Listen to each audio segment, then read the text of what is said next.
Community centers in Tacoma are beginning to open back up. The Tacoma Police Department handed out some deserving awards, and it's time to celebrate historic preservation in our community. All that and more coming up next on Tacoma Report.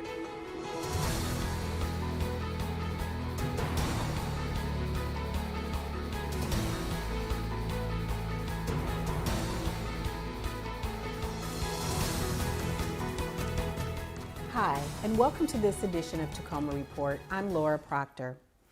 Governor Jay Inslee announced a rollback to Phase 2 for 3 Washington state counties, including Pierce County, on April 12th. According to the governor's office, these counties did not meet COVID-19 Phase 3 Healthy Washington metrics for reopening activities. According to Healthy Washington criteria, a county must fail both COVID case counts and hospitalizations. Phase 2 restrictions are currently in place, with the next evaluation for Pierce County, along with Cowlitz and Whitman counties, will be on May 3rd. In the meantime, COVID-19 vaccine shots are now being provided to all Washington residents 16 and older. It's getting closer. Sound Transit has announced that crews have completed 75% of the construction on the Hilltop Tacoma Link extension. With construction mostly complete, crews are adding 5 new train cars to the existing Tacoma Link fleet. Testing of these new vehicles will take place in the fall. The Tacoma Link currently runs from the Tacoma Dome to the city's Theater District. The extension is adding 2.4 miles that will run from the Theater District through the Stadium and Hilltop districts before ending at St. Joseph Medical Center. Sound Transit is expecting to open the extended service in May of 2022. The city is piloting innovative solutions to addressing the impacts of encampments or the people living in and around them during the pandemic. Currently, the city is expanding its pilot of hygiene stations for 90 days. Property owners who live around the hygiene locations should have received a postcard from the city with information about the site. For more information, visit the city's homelessness website. Metro Parks Tacoma has announced that after an extended closure due to the pandemic, 4 community centers are planning to reopen to the public with limited operations in April. These locations include the People's Center, the Center at Northpoint, the Star Center, and the East Side Community Center. All locations will be operating with limited hours as they ease back into a normal schedule. For a full list of opening dates for each location, as well as safety protocols, visit the Metro Parks Tacoma site. The numbers are in, and more than 2,500 tree coupons were requested this year for the city's tree coupon program.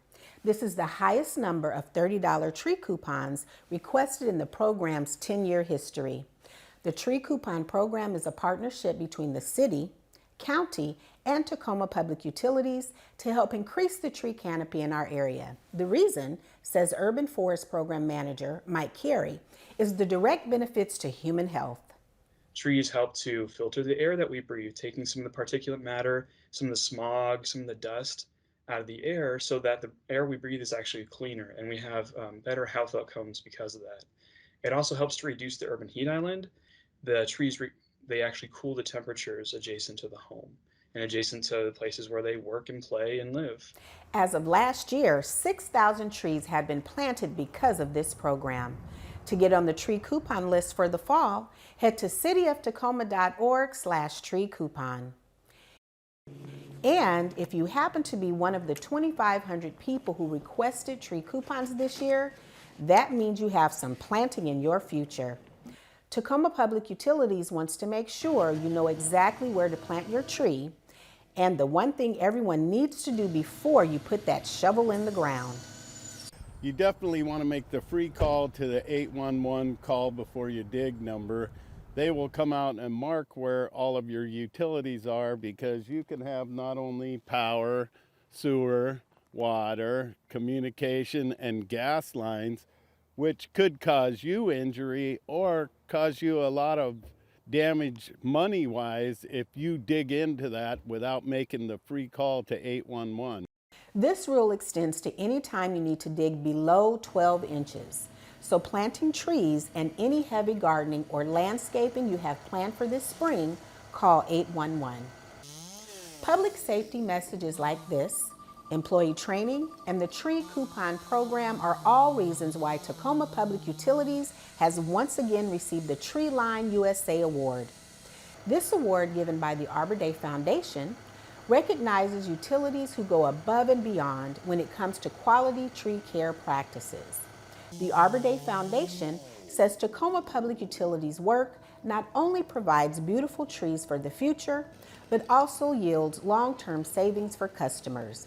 This is the 17th year in a row that the utility has received this award. Showing up in customers' mailboxes is the Environmental Services quarterly newsletter, EnviroTalk. This spring-summer edition is also available to view online and features information on how to use the Call to Haul program to clear out unwanted items, as well as a green recipe on making lumpia sariwa, and tips on how to attract pollinators to your garden. You can also check out the feature on preventing stormwater pollution in Puget Sound. For all this and more, visit the EnviroTalk page on the city's website. May is Historic Preservation Month, and this year will be full of virtual events that take us back through the history of Tacoma.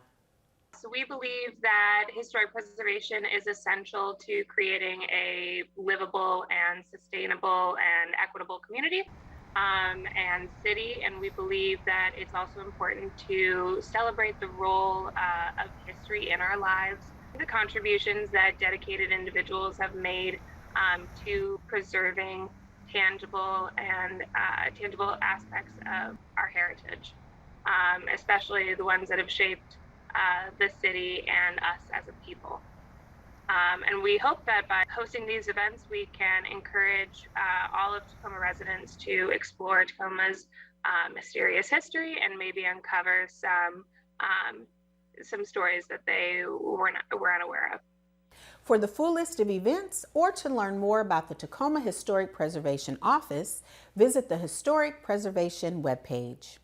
Mark the calendar, May 17th is the extended deadline for individual income tax filing this year, announced by the IRS. Tacoma and Pierce County limited income individuals and families can get free tax preparation services with support from South Sound 211, Associated Ministries, Goodwill, and AARP Foundation Tax Aid. Volunteers will help prepare taxes free of charge. To find out more about tax services, log on to the United Way of Pierce County's website or call 211. We're going to take a quick break, and when we return, we'll meet the new historian of the Northwest Room for the Tacoma Public Library. Stay with us. Welcome back to Tacoma Report. I'm Laura Proctor. The Tacoma Police Department recently held its annual award ceremony at its headquarters to celebrate the best of the best from 2020. The celebration was attended by families, friends, and many in the department. The department annually recognizes several accomplishments, including Detective of the Year, Officer of the Year, Employee of the Year, and Explorer of the Year. All were presented their award by Interim Chief of Police Mike Akey. It's wonderful to be given an opportunity to provide our thanks to the wonderful officers and the wonderful members of the Tacoma Police Department who work so hard and work for the community 24/7, 365 days a year. Our folks do such great things, but it's always awesome to be able to honor the best of the best within our organization. The department also recognized last year's Employees of the Month, 15 Awards of Merit, 7 Medals of Merit, 6 Life-Saving Medals, 6 Distinguished Service Medals, and they paid tribute to Ronya, the police canine who sacrificed herself to save fellow officers in pursuit of a murder suspect last year. Congratulations to all on your well-deserved awards. To learn more about the Tacoma Police Department, visit tacomapolice.org. The Tide Flats Sub-Area Planning Process is a partnership between City of Tacoma, the Puyallup Tribe of Indians, the Port of Tacoma, Pierce County, and City of Fife. It's intended to create a shared long-term vision and more coordinated approach to development, environmental review, and strategic capital investments in the Tide Flats. This is a vital step in planning for the future of over 5,000 acres of waterfront land providing vital saltwater and habitat for salmon, shellfish, and other marine life. It also encompasses an economic center that includes industrial and manufacturing, maritime activity, and a world-class port, and is the ancestral lands of the Puyallup tribe of Indians. Learn more about the project and how to participate at the Tide Flats webpage. Major League Baseball is in full swing, no pun intended, and that means it's getting closer to the start of the Tacoma Rainiers season. The Rainiers, who are the AAA affiliate of the Seattle Mariners, were scheduled to begin playing the first part of April, but due to the pandemic, opening day for the Rainiers was pushed back to May 6. They'll open up with a 6-game homestand against El Paso. It's still to be determined on whether a limited number of spectators will be allowed in the stadium this season. Ticket information and the 2021 Rainier schedule can be found by going to their website. There's a new person in charge of the Tacoma Public Library's Northwest Room. Anna Trammell now heads up this hidden gem of Tacoma, which documents the growth, changes, and news about Tacoma from years past. We are the home of the library's rare and unique materials. So these are items where in many cases, we are the only place in the world that has this item. So these include things like maps, architectural drawings, journals, and personal papers, and other one-of-a-kind materials. So our focus of our collection is specifically on the city of Tacoma and more broadly the South Sound region as a whole. And our job in the Northwest Room is to not only preserve these materials to make sure they're available for future generations, but also to provide access to them. So we want to make people feel comfortable coming in and using and learning from our collections. So the Northwest Room is important because it's a place that is devoted to preserving and providing access to these one-of-a-kind materials that tell the story of Tacoma. So tell the story of our local history, our built environment, the people and the places that make the city of Tacoma unique. So we're a vital resource for people who are investigating some of these topics in local history or who are researching their own family history and how it intersects with the city of Tacoma. I'd just like to emphasize that the collections of the Northwest Room belong to the people of Tacoma. So I am working to break down some of the existing barriers to access to make our collections more accessible, more discoverable, to empower more people in our community to feel like they can come in and use these materials for their own local history research. And I'm so excited to be here at the Tacoma Public Library and in the Northwest Room. And I hope to get people in Tacoma just as excited as I am about our local history. Due to COVID, the Northwest Room is currently closed, but it's working on rolling out an appointment system where people can sign up to come in for a visit, and that should be announced shortly.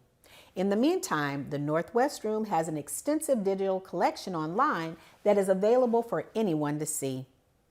And finally, while we're on the subject of libraries, more and more little free libraries are popping up throughout neighborhoods in Tacoma. Lane Fickey takes a look at what makes them so popular. This is a little free library. Little free libraries, I think, are a national movement designed to create places in neighborhoods where neighbors can exchange and get books. And we heard about it and thought it was a really interesting idea. And then we had a friend who had just retired and he offered to build us this little free library, and so he did. The premise is very simple. Borrow a book, enjoy reading it, and then return either that book or bring back a different one. There are close to 30 little free libraries located throughout Tacoma, and more are expected to spring up in the near future. These little free libraries, or book exchanges as many people call them, have become the talk of the neighborhood. I think people think it's fun, and what I really enjoy is seeing families come. So a mom and her kids will come by, and you know, there's something in the little free library for a mother or father or teenager. There's something in the little free library for little kids. Yeah, there's some challenges. It's sometimes all the books go out faster than we can replenish them, and so people will come by and be disappointed because there's not a lot of books there. Other times we have a plethora of books and we can't fit them all in, and so then we have stacks of books in our house, which is a challenge in itself. The Little Free Libraries provide many benefits. In addition to offering great free reading material, making a trip to the local book house has now become a great way for neighbors to bond and to get to know each other. Partly it creates connections between neighbors, partly it brings books into our neighborhood. I tutor high school students in this neighborhood, and giving them more chances to read and more choices of books is really, really important. And because we don't have a library branch right now, this is a way to get books into people's hands as well. There are little free libraries located throughout Tacoma. So if you don't have one on your block, there's a good chance you can find one in a neighborhood near you. For Tacoma Report, I'm Lane Fickey. If you're interested in creating your own little free library or want to find out where one is located near you, log on to littlefreelibrary.org. That's all the time we have on this edition of Tacoma Report. A great way to find out about the services the City of Tacoma has to offer is by going to cityoftacoma.org. Until next time, I'm Laura Proctor. Thanks for watching.